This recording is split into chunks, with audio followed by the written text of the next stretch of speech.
Part 1. The Whispering Walls of Sanok. The snow fell silently over Sanok, Poland, muffling the world in a pallid stillness. It was the winter of 1939, and the town was gripped by more than just the cold, it was haunted by war. Buildings wore the scars of recent battles, their crumbling facades gazing down on empty streets like blinded sentinels.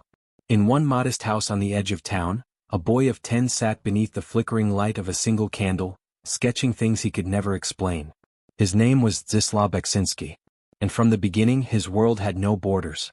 Even as a child he drew monsters, not the sort that lurked in fairy tales but grotesque, silent beings with torn flesh and blind eyes. He didn't fear them. In fact, they comforted him. Each line of charcoal on yellowed paper was a whisper from some place he couldn't name, a shadow realm that watched him as he watched it. His mother once burned one of his early drawings in the stove, crying that it would invite the devil into their home.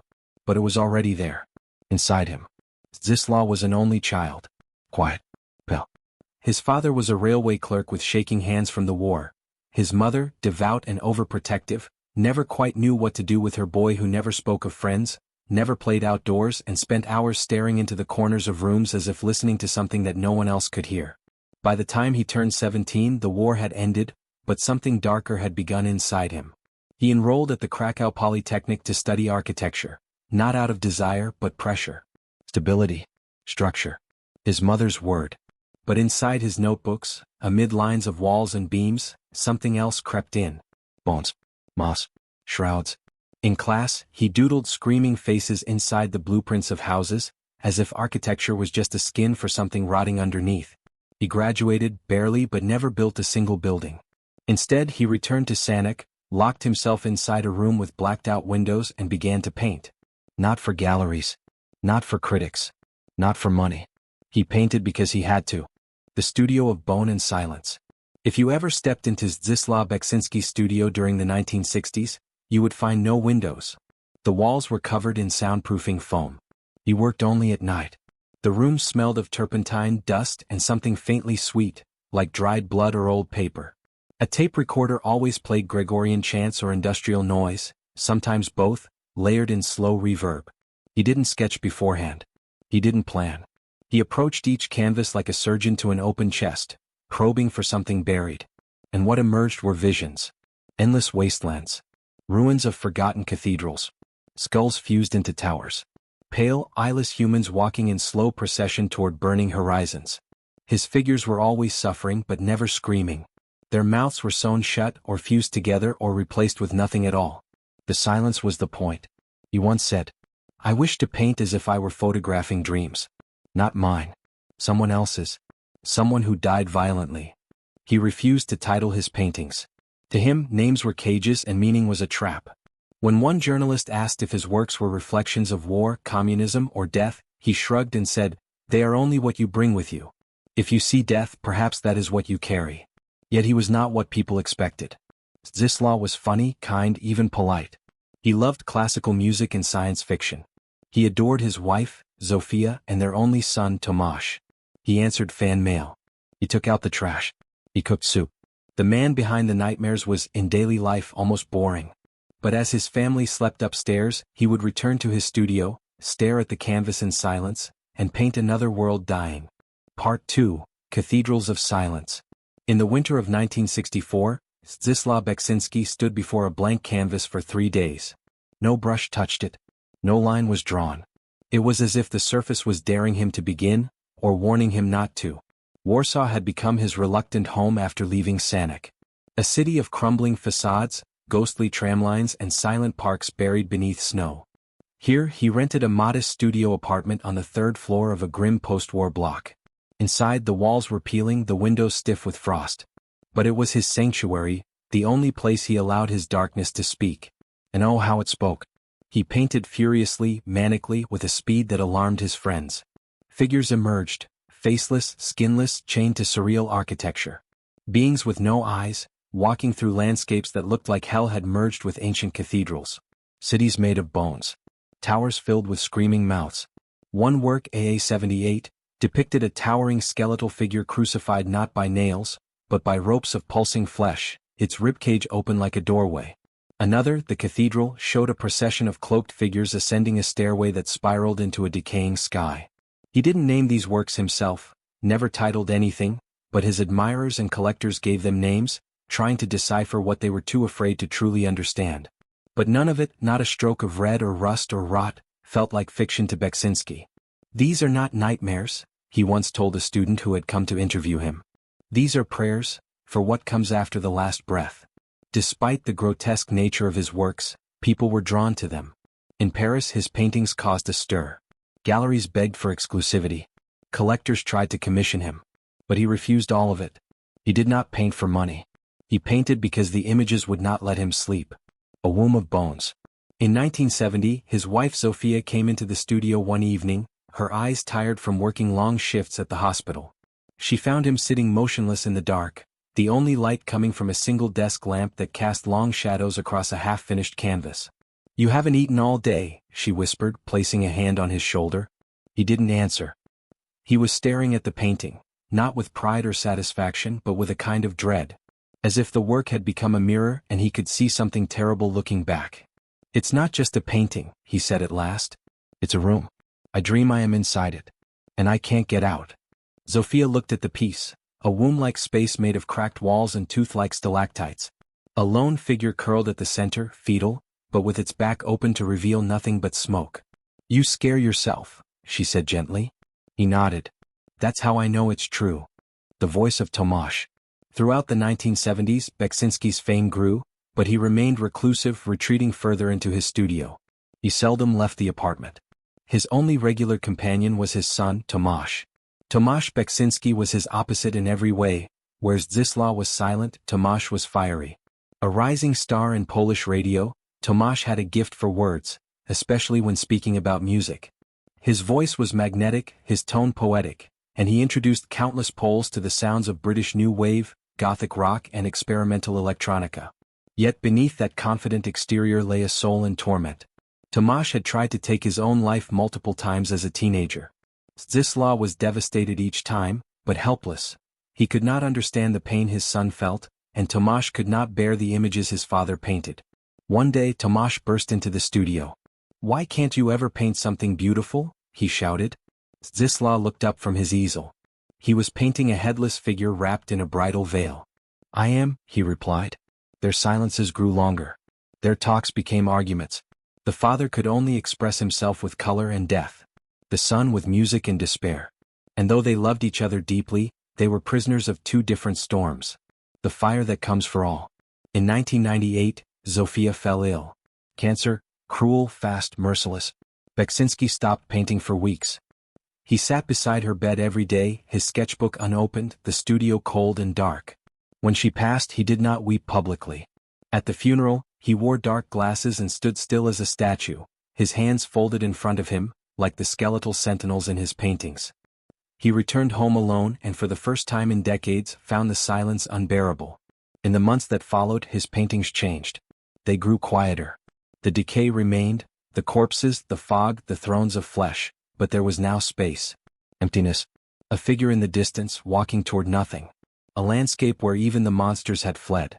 It was as if death had finally taken something from him too sacred to replace. Tomasz grew more erratic. He spoke on air with a melancholy that haunted listeners.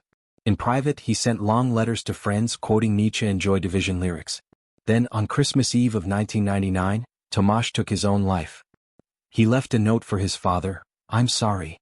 You understand more than anyone ever could." Zdzisław found him the next morning. No scream came. He simply sat by the door. And then he painted. Part 3, The Labyrinth of Shadows. By the 1980s, Zdzisław Beksiński had become a name uttered in hushed tones among the underground art elite. His paintings, gargantuan, grotesque, nightmarishly hypnotic, invited viewers to gaze into the mirror of their own decay. Critics didn't know whether to classify him as a visionary or a madman. He didn't care.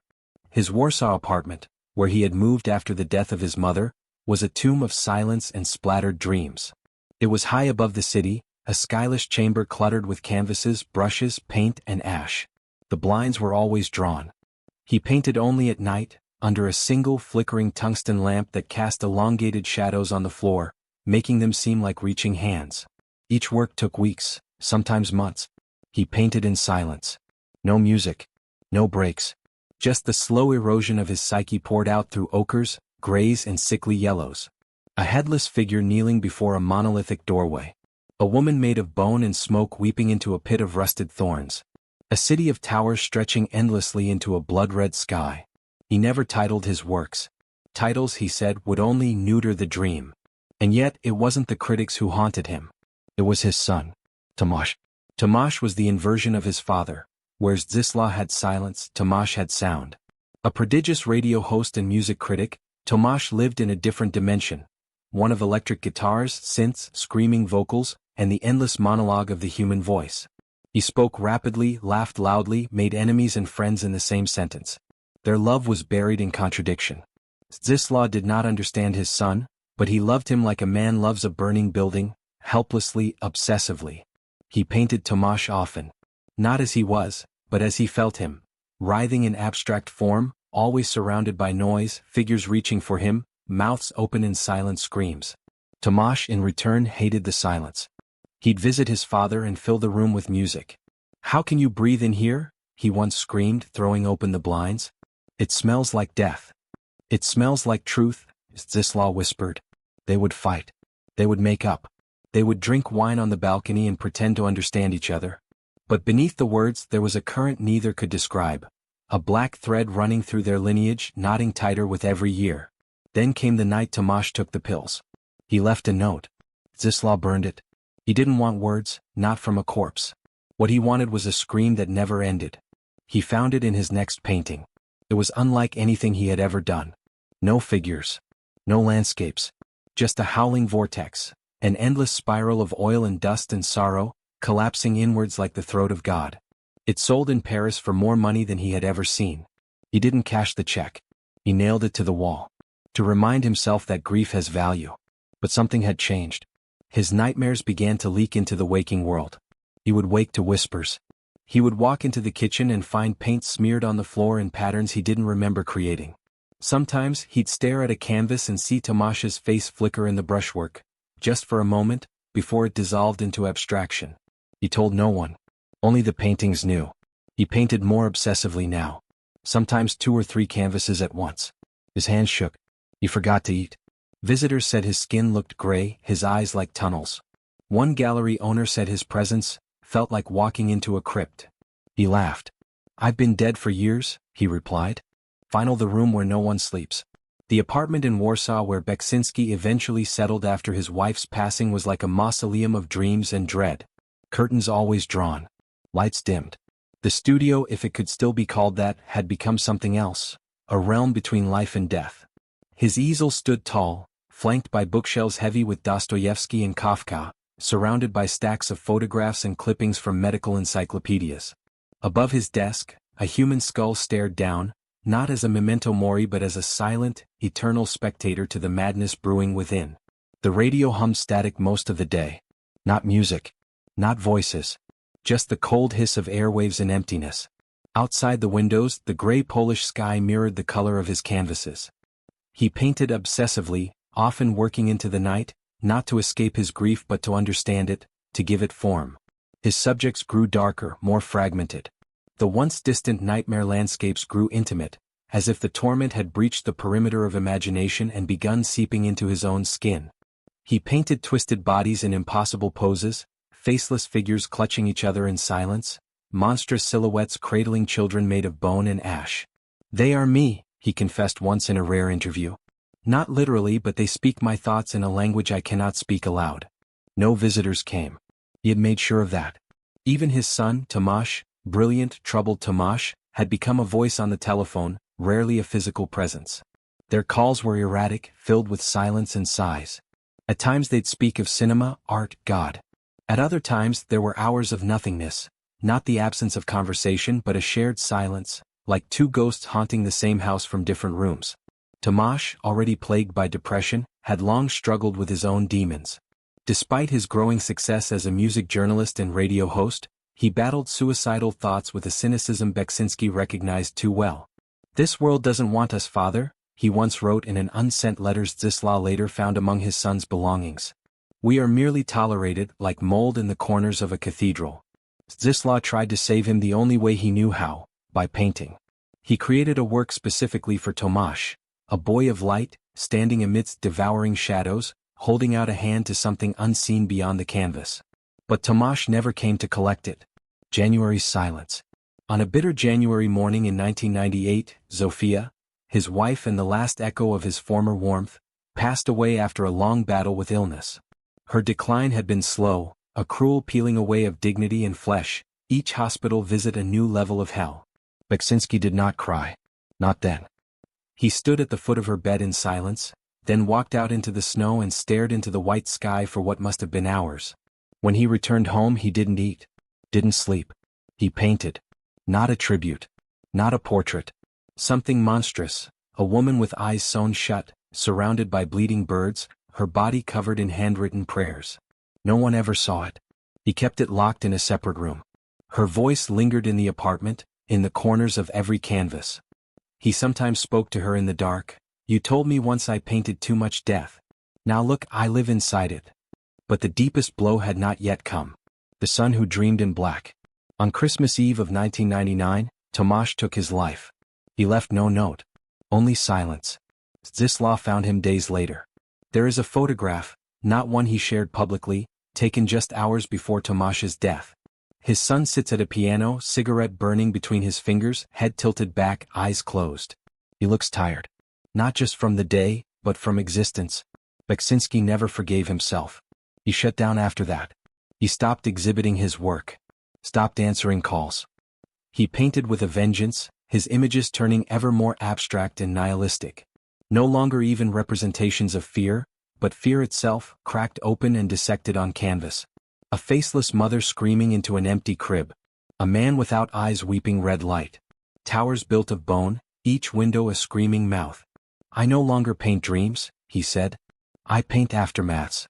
Friends and curators pleaded with him to speak, to publish his memoirs, to explain his vision. He refused. The moment you explain a scream, he once said, it becomes dialogue. I only offer the scream. He had become a ghost of himself, walking the halls of his apartment in silence, sleeping little, eating less. His neighbors thought he was ill. Some believed he had died already, and his ghost simply forgot to stop living. The last canvas. On February 21, 2005, he received an unexpected visitor. Robert, the son of one of his former caretakers, came asking for a loan. He was only 19.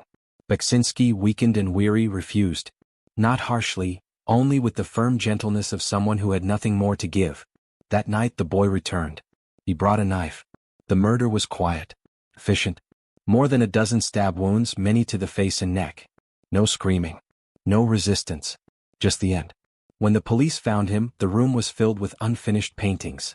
One in particular stood out, a figure crucified on a television antenna, its arms broken backwards, its face erased. On the desk, a single sentence in Polish, written in his private diary. Śmierć nie jest końcem. To tylko t. Death is not the end. It is only silence. The Cathedral of Ash. Today, Zdzisław Beksiński's legacy stretches across the globe.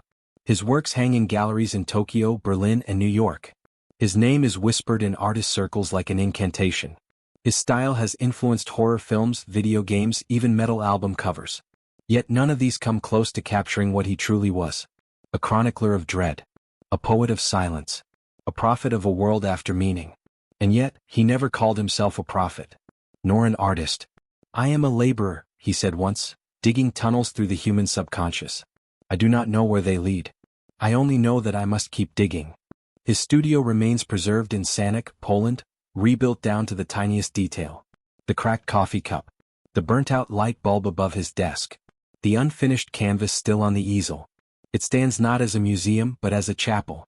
Visitors report strange feelings. Some claim to hear whispers in the walls. Others break down before the paintings, unable to explain why. Children refuse to enter certain rooms. But most leave in silence, changed. Because Zdzisław Beksiński did not paint death. He painted what remained when death forgot to arrive.